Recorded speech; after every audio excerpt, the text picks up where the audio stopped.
So how many people have seen the movie Shawshank Redemption? Ooh, like everybody. That's so great. If you haven't seen it, please see it. It's a great metaphor for life. We're all doing time. This month I'm going to be referring to Shawshank Redemption every talk. So, because I think it has so much wisdom that we can learn from. Today I just want to talk about the beginning. Andy Dufresne, the main character, is found guilty of murdering his wife and her lover. He was right there at the scene of the crime. And he was sentenced to 2 life terms in prison. So he goes into prison, and you see him at the meal. He's talking to Morgan Freeman's character, Red, and he says, "I'm innocent." And then they're all sort of laughing. We're all innocent. Nobody's guilty in this place. What does it mean to be innocent?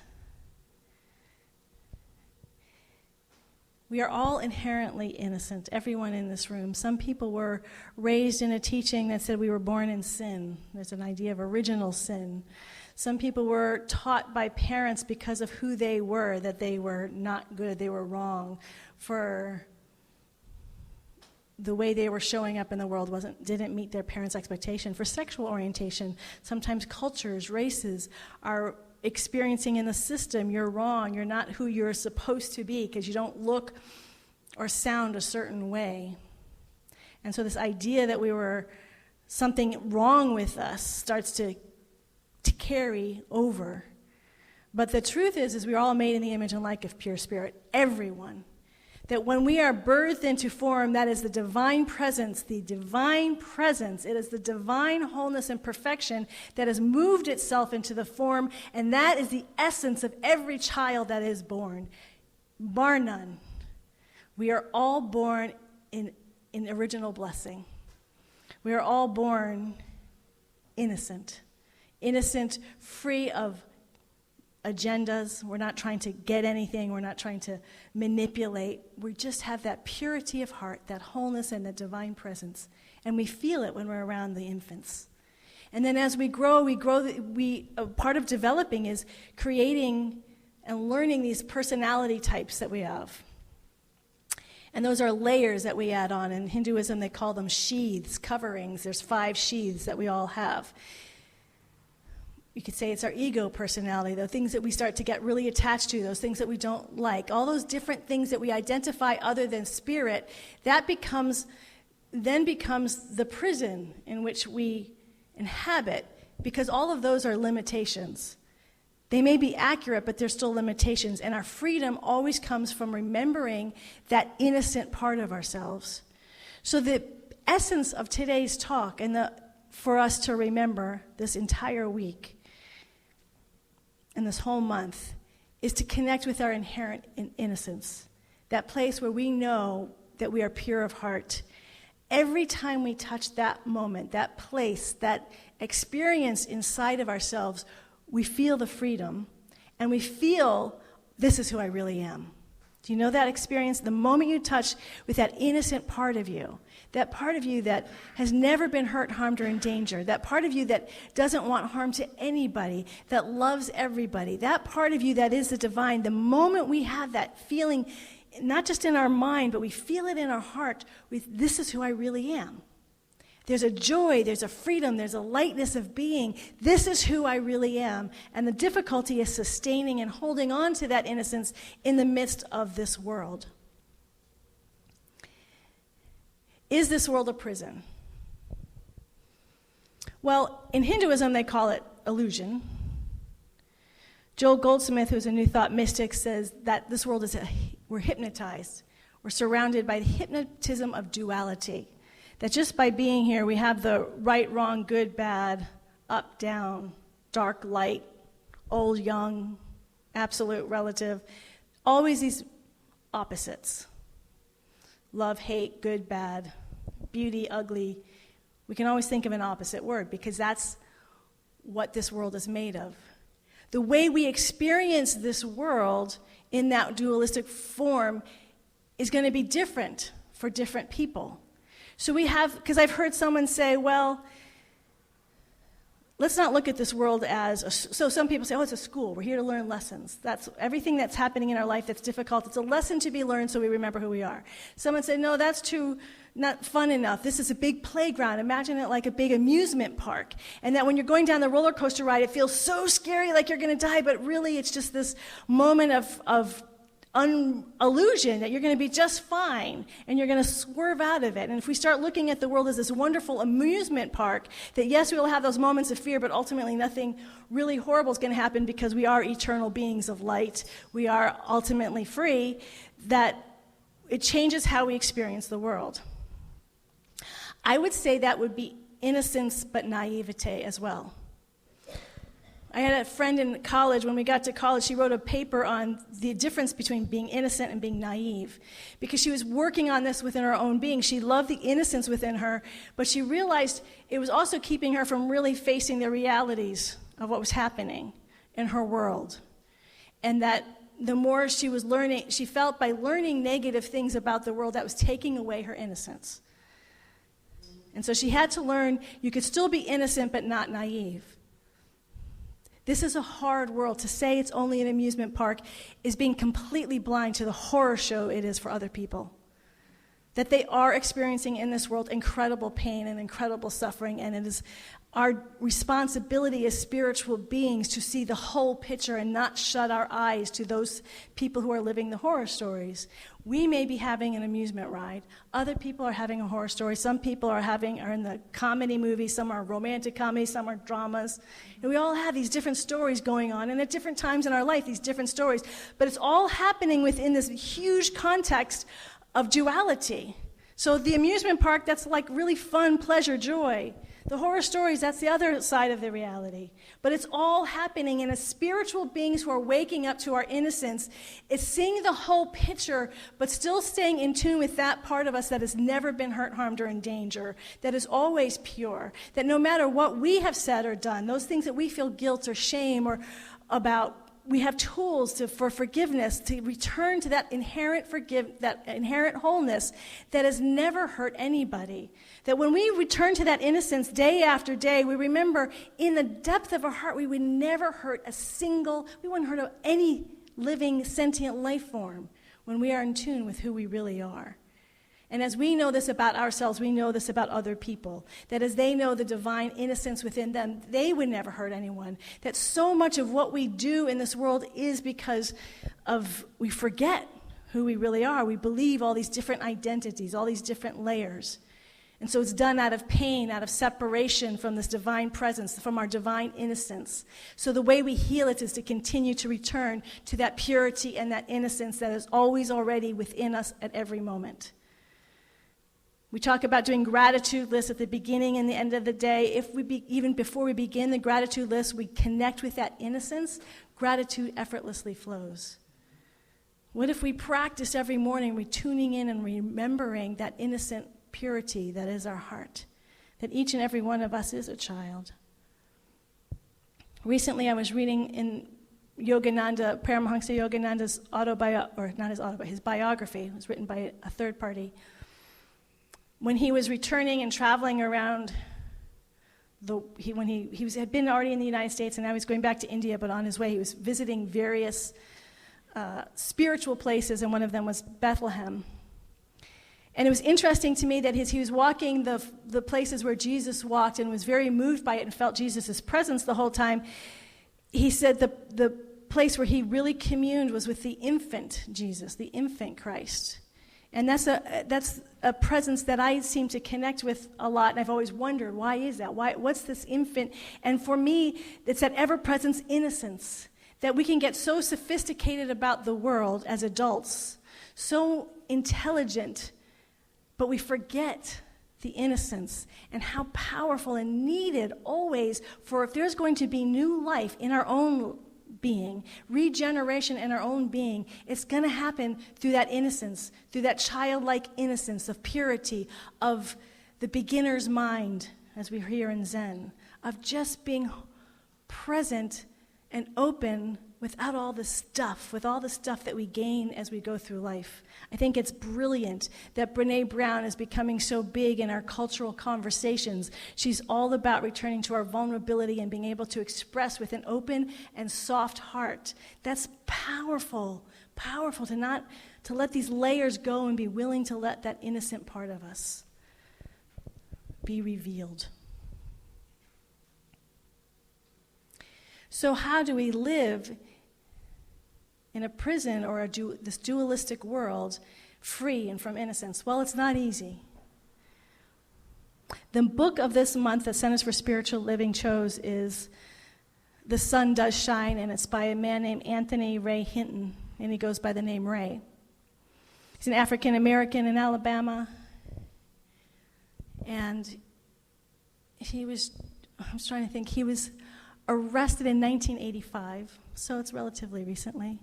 He was 29, he was out in his backyard of his mom's house mowing her lawn for her, and these police come, and he goes over politely asking him how he can help them, and they immediately arrest him. And they end up convicting him for a murder, and then they connect it with 2 other murders. And it's so clear that he didn't do it. He had an incredible alibi. He was at work where there's a security fence of 15 feet at the warehouse he was working in. He had to sign in. He had to check in regularly throughout his shift. And he said, how could I have driven across? I would have had to climb over a 15-foot fence, driven across country, do the murders. I've never been violent in my life. I've never been in a fight in my life. And come back and I'm manipulating everybody. It was just, it was so clearly not him. But there was an entire system that said, we don't care, we need to find a murderer, and if it's not you, he was told by the officer who arrested him, it's one of your brothers. He's convicted not just to 2 life sentences, to death row. Death row in Alabama, you don't get a cell where you get to go out in prison population. He's put in a cell of solitary confinement. It's just like a 5x7 cell. You get a little window to the outdoor to get food, but that's it. You don't get to see other inmates. You get to go out for 1 hour a day. Your meals are at 2 a.m., 10 a.m., and 2 p.m. Imagine being put in that cell knowing you are utterly free, that you are completely innocent, that you have not done even remotely what you have been convicted of, and you are being sentenced to death row. There's 200 people. He hears, he's very close to where the electric chair is. He smells the flesh after someone has been electrocuted. He says the moaning and the screaming is just sort of a constant there all of the time, just sleeping through the night's an impossibility because there's just constant agony happening. He's angry. He fights against even that prison system. He won't talk to anybody. The only time his mother and his best friend come and visit him every week, those are the only people he will talk to. He will not talk with anybody else, the prison guards, anybody. He stays silent. I will not participate in this system. He fights, and in his head, he's so angry at the prosecutor. This rage consumes him. He goes over every minutiae detail of the trial, of his own attorney who did a terrible job. He's just replaying it over and over. He's so angry at all his loss of choice, all those things that he took for granted. What am I going to have for dinner tonight? Oh, I want to get up a little later today. Oh, what am I going to do today? All these choices were taken from him. He was a prisoner for being himself. The rage. How do you know when you know that you're innocent and you're put in this situation? About 3 years into his experience on death row, they keep denying his appeals. He's gotten used to the moaning and the groaning that happens all the time. He's just sort of in the background. But suddenly in the cell next to him, he hears the deep resonant sobbing. He said, I've never heard it in this way before, and it was so deep. He said it was like when you hear a stereo pounding and you sort of feel its vibration. That was the deep resonance of the sobbing. So he couldn't tune it out. And the more, he wouldn't stop sighing, and he was crying. The person next to him was crying, God help me, I can't take it, God help me. And his sobs and his prayers, he had stopped believing in God, by the way. All spirit. They're not allowed to read books. Crazy. Except for the Bible, but he won't read the Bible. God does not exist for him anymore. But this man's prayers, God help me, God help me. The sobbing. He said, I wasn't expecting it, but in that moment, my heart just suddenly broke open and I found myself sobbing. And in that moment, I realized almost all my choices have been taken away, but not all my choices. I still have choice, little choices, but magnificent and powerful choices to be who I really am. And I haven't been who I really am because for 3 years, I've been doing nothing but my mind has been a prison. It has been angry. It has been perseverating and obsessing over this prison case. I am going to find freedom right now by being myself. I am a good person. I am a kind person. And so for the first time in 3 years, he speaks out and he calls to his neighbor and says, hey, is there anything I can do? And the man says, my mother just died today. And he yells out his sorrow, as then do all the other death row. They can't see each other. They're just through these little slots. Start yelling, hey, man, we're sorry. We hold you in love. And then Ray said, tell me about her. And the guy spent 2 hours talking. And Ray's returning to who he really is. And he realized that prison could not take away who he really was. In his heart breaking open, in the sobs and that melting, he reconnected with the innocence within him that is never hurt, harmed, or endangered ever, no matter how cruel the world is around us. No matter how much everyone else was saying he was a monster. And by the way, when he talks about what was written in the paper, I would have believed he was guilty too. They made it look like he was guilty. And it's a scary thing to not know what is real and what's not, who's innocent, who's guilty. How do we know? So he has this whole world that's seeing him in one way, but he reconnected with that innocence. And the kindness and the generosity started pouring forth, and that felt effortless and wonderful and like freedom. And not only that, then he just said at the end, he's like, well, you're looking at this the wrong way. Now your mother's in heaven, and she can argue your case with God in heaven. And they all thought that was funny, and laughter started coming back. Laughter in the middle of this. Lightness of being. Nothing can ever limit our beautiful innocence. We need to know our innocence no matter what, no matter how justified we are in our anger, in our frustration, in a condition or circumstance in our life. And we might be dead on right. If our mind continues to perseverate on that issue, on that idea, we stay in prison, in a mental prison. Malcolm X, the same thing when he was in prison. He started talking to a Muslim, and he's saying, you are in a mental prison, and they might let you out of this prison, but you're still just as much in a prison in your head. And until that starts to become free, you will always be a prisoner. So we look at in our own life, what are those things that are imprisoning our minds? What are those stories that we keep telling ourselves? And can we find in the midst of that, rather than trying to always resolve the problem out there, not that that's wrong, but in addition to that, in the midst of that, the new life always comes. New life always comes from the innocence of our heart, from the innocence of that divine connection. Because until we have that regeneration of new life, we're going to repeat patterns, and we don't even know that we're repeating them. The lawyer who got Anthony Ray Hinton off,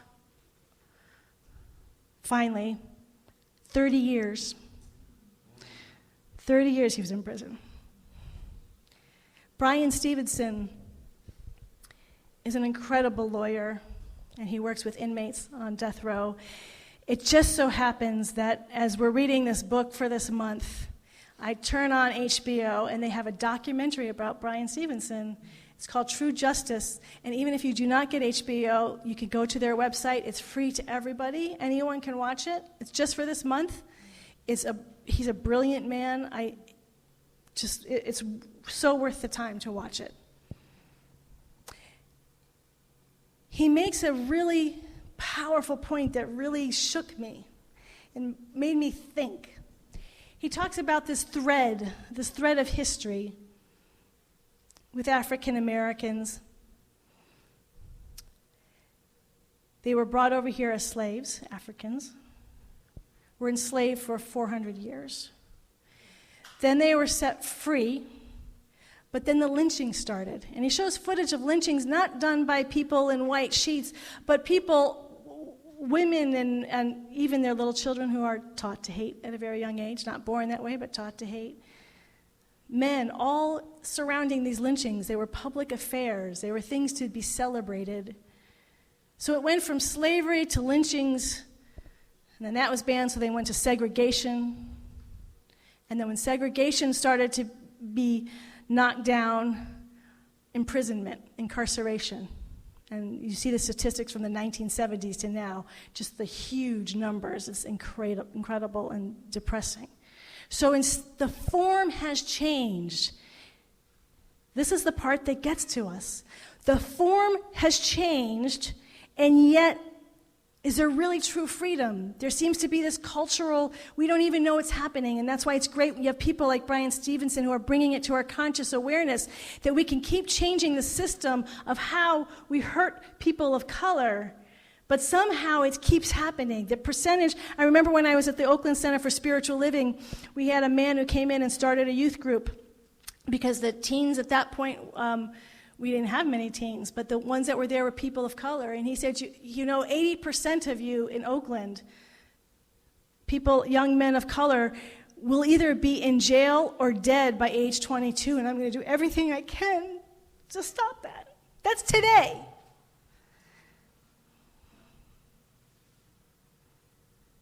There's something very wrong, and if we only work on changing the externals, but the mind patterns, the biases, the things that we may not even be conscious of, are still running things, we find new ways to hurt people. We have the children, the immigrants on our border, what's being done to them is horrifying. Horrifying. I remember reading about in the camps that were created for Japanese, and thought, oh, we would never do that again. And here we have the immigration children. Last night, Jeffrey Epstein was arrested. Jeffrey Epstein is the head, has been allegedly charged with heading sex trafficking rings for hundreds of young girls. He's a billionaire, incredibly handsome. He's not the image we would have of here's what a sex trafficker would look like. Not only that, someone brought him to my attention years ago, and very famous people go to his little place. And I thought, oh my gosh, are all these people tied up? I mean, it makes my stomach nauseous when we hear these stories, doesn't it? You just that cringe, like, how dare anyone say this is an amusement park? This is not an amusement park, and it needs us to do the work on the spiritual level as profoundly as important as it is to move the changes outside. Yes, we need to take action and change. I'm so glad he was arrested. I'm so glad people are speaking up, protesting, saying these things are not okay. I think that's fantastic. And we need to keep doing it and keep moving to change the laws. But until we are also clear that deep, profound spiritual work that comes from innocence in the midst of it, we'll just find another way to keep this duality going. What we're looking for is a freedom from this dualistic prison. And I do believe in evolution, and I do believe we are evolving. And that requires us here in this room to continue to do our prayer work. I've heard people talk about, well, prayers and thoughts, that doesn't do anything. We have to change the laws. And that's true. We do need to change laws, and we need to do the prayer and thoughts. Don't ever let anyone make you believe that your prayers are an absolutely essential, not just a nice addition, not just a nice, essential for the true transformation of this planet, of our culture, of the world in which we live. One of Paramahansa Yogananda's disciples, Kriyananda, said that one of the things that Paramahansa Yogananda did was a lot of spiritual work around Hitler. He would work with him energetically. He was working on the energy level through his own interior work. He wasn't out fighting wars, glad the Allies were in there fighting. He was doing the inner work. The mother who was Sri Aurobindo's direct disciple, she now runs Sri Aurobindo's ashram. Sri Aurobindo, by the way, was Ernest Holmes' one of his favorite spiritual teachers. His book was on his nightstand. The mother, all through World War II, she and a group of people working energetically, both with the Japanese and with the with Hitler and the people that surround him, doing light work, surrounding them. That is just as important as doing the work externally. Because when we just do the work externally, we're not actually creating new life, we're just reforming it.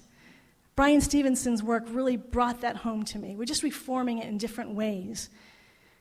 The true new life, the true healing, the true revelation of spirit, the true transformation has to happen from spirit. It can only happen from spirit. It's not going to happen from our human mind, from our human conditioned mind. Spirit has no past precedent. Spirit is already free. Spirit has no opposite. Spirit is a love without opposite. It's beauty without opposite. It's peace without opposite. It's harmony without opposite. That's the place where new life is regenerated from. And the only place we can really deeply make those transformational changes is if we ourselves are touching intimately every day the light and the innocence within us, that part within us that has no past precedent, that which is within us that is pure, that is unbiased, that is free from all the different things that we may have learned from our culture or the different biases we may or may have gotten. That presence within us is free of all of that. And we continually make that as important a practice as anything else we do. This community, the Lighthouse Center for Spiritual Living, has received a call, and that call is to be a house of prayer. And if you look at that quote from Isaiah, it's a house of prayer for all people. For all people. So that requires us to pray for our enemies as well as our families. The greatest thing you can do today is within your families, remind the people that you love of their innocence and of their purity. Whatever your relationships are, remind the people at work of their innocence and their purity. Those people where you feel comfortable, where you can be truthful with who they really are. So even as you're reminding yourself, you're reminding them, you are innocent. You are pure. People are surprised when you say that to them because we're so full of our own guilt and shame and blame that we just assume that's what other people see when they see us, is all the stuff that we do wrong, all the stuff where our weaknesses. Yes, that's going to be there, but behind all of it is this purity and this innocence, and it's our job, not just in prayer, but in everyday conversation, to recognize that the person with whom I am speaking is a pure, innocent being of light and of love, and that is more powerful than all the stuff that has been added on, all the experiences, all the habit patterns of thought, all the same history. You might be talking to them, and it's like the same story over and over. That doesn't matter. We are connecting with them at the place of the divine where there's never been the same story, where there's an absolutely new light within them, the innocence and the purity of their soul. That is what we bring to the world. That is what we have been called to do verbally, and then for people all over this planet, for the people that make your body constrict. Those are the places where we want to pray. Those are the people who need our prayers, and that doesn't mean it changes overnight. So I think one of the things that discourages us is, I've done a week of prayer and nothing's changed. It takes time, and we're going to talk about this more as the month goes on. But we're needed. We have been asked, literally asked, to be a house of prayer for all people. I've shared before, I was going to read it today, but I thought it was too long, but it was this brilliant passage in a book called Threads of Grace, where she's talking about Clara, who's abused by her uncle, raped. She gets pregnant. The child dies. Then her aunt dies, so her uncle marries her. She's a young girl, incestuous. She's in prison. She's in hell. She feels God is an unmerciful God, as is her husband/uncle. She has another child. That child dies. She's so clear because they're in sin. They're bad. She's trying to clean everything, keep everything pure so that she has a next child, a girl. She's trying to keep everything perfect and purified so this girl lives. She dies. She has a fourth child, keeping everything clean, trying to doing everything right.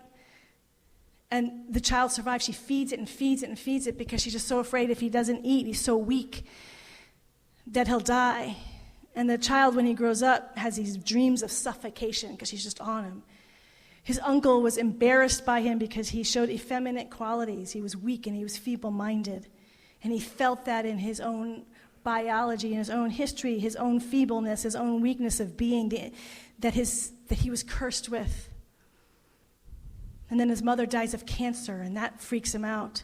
And he's just he doesn't know what to do with all this self-hatred. So what often happens when people have self-hatred is it's too much to bear inside, so it gets projected outwardly. So he decides, I can't change me, so I'm going to make everything out there purified. And he starts on this regimen of purifying the world so he can be okay. And that person is Hitler.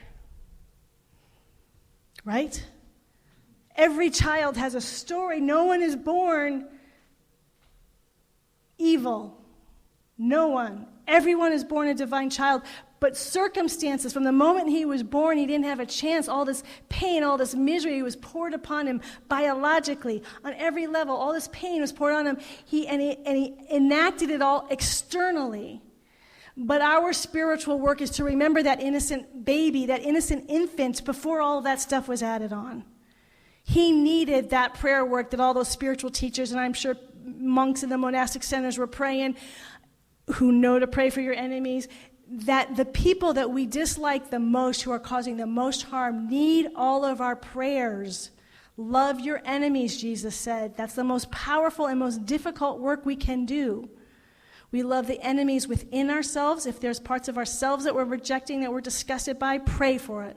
Behind all of us is that innocence. Pray for the people that we love that are closest to us. If there's things that really trigger us, pray. Pray to know the innocence and their purity prior to all these habits that you may or may not like. And pray for our cultural enemies. The systems that are created are not created by one individual. It's created by collective consciousness. That means we need a lot of prayer from collective consciousness.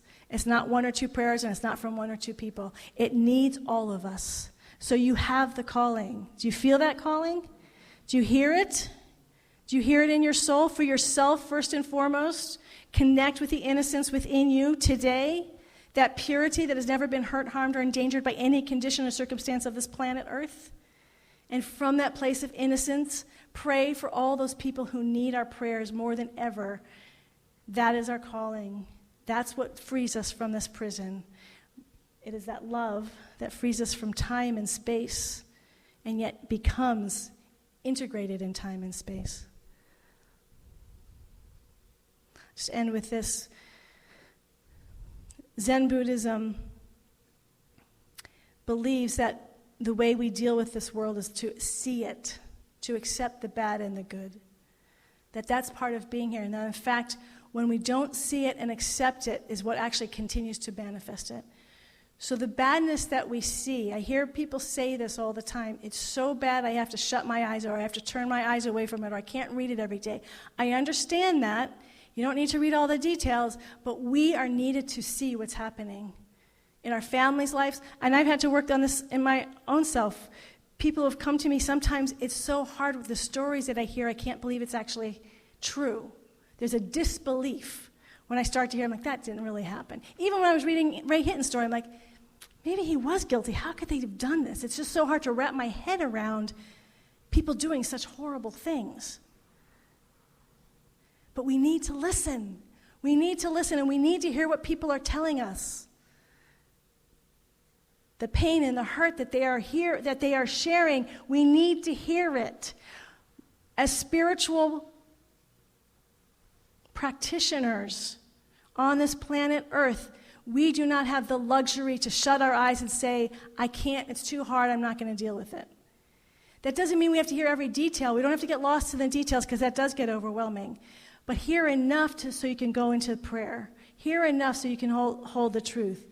Let your heart soften. Let that vulnerability cry the tears of pain. We are not so spiritual that we can't feel the pain of our brothers and sisters. And it is in that crying with our brothers and sisters, with the animals and plants of this beautiful planet.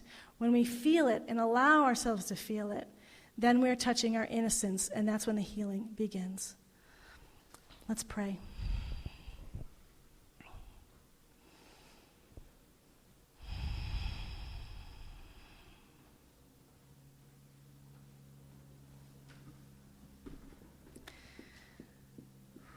Beloved Mother, Father, God, infinite and eternal presence,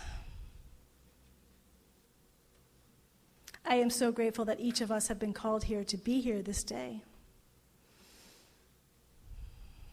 We are called to not only individually pray, but this collective consciousness of prayer is so important.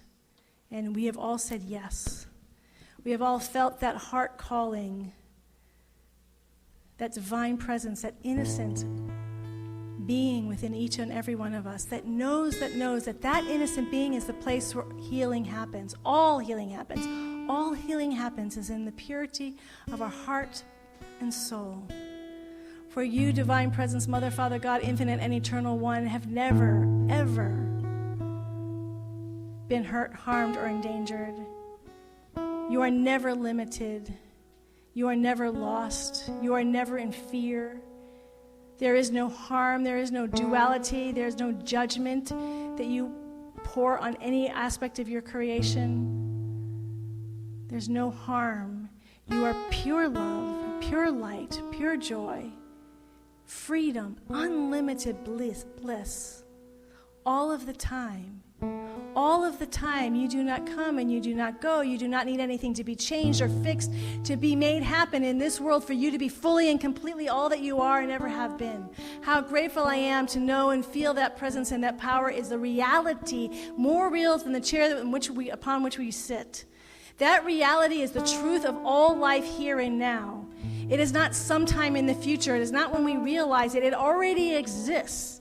It already exists before time began and will exist long after time ends. It includes all time and space. It includes all multi-dimensions of time and space, and yet it is absolutely free of all time and space right now. Right now, it is transcending of everything that we think that we know, any conceptual ideas. It is free of all of that, and yet it is closer to us than our very breath. When we allow our hearts to open, we feel and know that its power and its reality can change everything in a moment. We remember who we really are, each and every one of us, born in, through, and as this purity, this innocence, this freedom, this light, and this love, where we have no guile, no agenda, no longing. We are already there. We are already right here in this moment, that innocence basking in the arms of our beloved, of the beloved I am that I am. We are in need of nothing. It has all already been given. All the love that has ever been and ever will be has been completely given in this moment. We all are seen and known for who we really are. Beautiful, caring, light beings. We are generous, we are kind, we are free, we are healthy, we are strong, we are brilliant, we are creative, we are full of light and delight and joy. We give without end because it is our joy to give from the purity and the innocence of who and what we are. We can't help but give. That is who we are. That is the joy of living. And so everywhere we go, we give. We give our heart, we give our mind, and we give our soul to the truth and the purity of each and every individual with whom we come in contact. Even if they come in contact just through our mind's awareness, or whether it's through a conversation, through it's reading a book, on a television show, on the internet, however these people are reaching our conscious awareness in that moment, they are touching the purity and the innocence of our heart. And our heart's innocence and purity is touching the innocence and purity of their heart. And there's been a healing that's happened in that moment. A freedom and a lightness of being, a joy and a peace and a beauty and a harmony that is beyond our wildest imagination. Hope happens the moment we connect heart to heart, that innocent presence to innocent presence. This is the place of new life. This is the place that is free of any constriction of time and space, that is free of all duality, that is free of good and bad, that is absolutely unlimited, pure being. This is who we are now. And into this space we cultivate all those people in our lives that are calling forth in this healing. We call forth Michelle Schmidt Renz and Carl Renz. That right where they are is this purity and this being of light that each one of them is. And all that they need for Michelle's healing is unfolding effortlessly. Divine health, perfect health is Michelle's now. It is radiating and pulsating of every atom and cell of her being, of her nervous system. It is returning to its natural health and wholeness.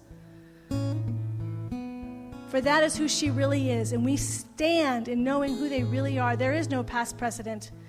There is no disease that can contain Michelle and her brilliant light. And we know that Carl is surrounded and enfolded in the purity and the love that he is never alone, that we are connected infinitely, always, that there is no time and space in our knowing of who and what Michelle and Carl are in this moment. And as we know this for our 2 community members, I ask us now to call out those people in our own personal lives who we are remembering the truth of who and what they really are. Let us call our names out into this space.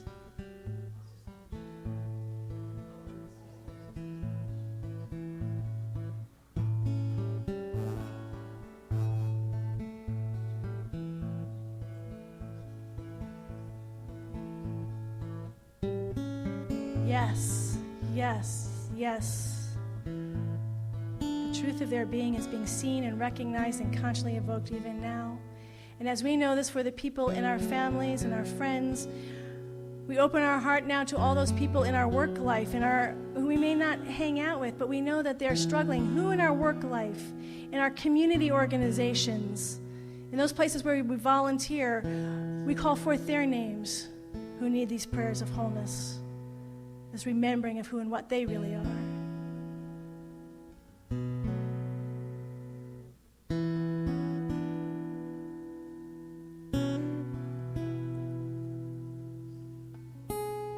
Yes. Keep saying names even as I'm speaking. We continue to say yes. And now we hold prayer for all those people who have been hurt, who have been innocent on every level, not just spiritually but humanly, and yet are being tortured, imprisoned, raped, suffering, starving, for all the different reasons there are in this human world. We hold all of those people who have no names, but we know they are there. We call them forth into our conscious reality here and now.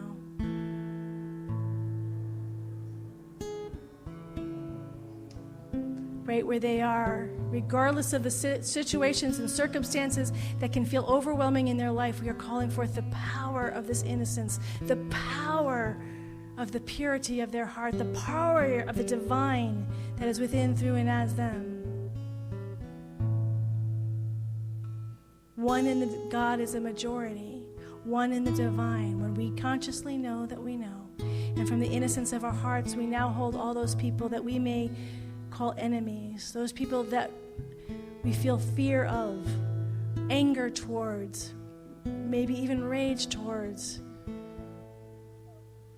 that are perpetuating systems that don't work, that are hurtful or painful. We call forth our enemies now. With our innocent hearts, we remember the innocence that was before all this stuff, the innocence of their being.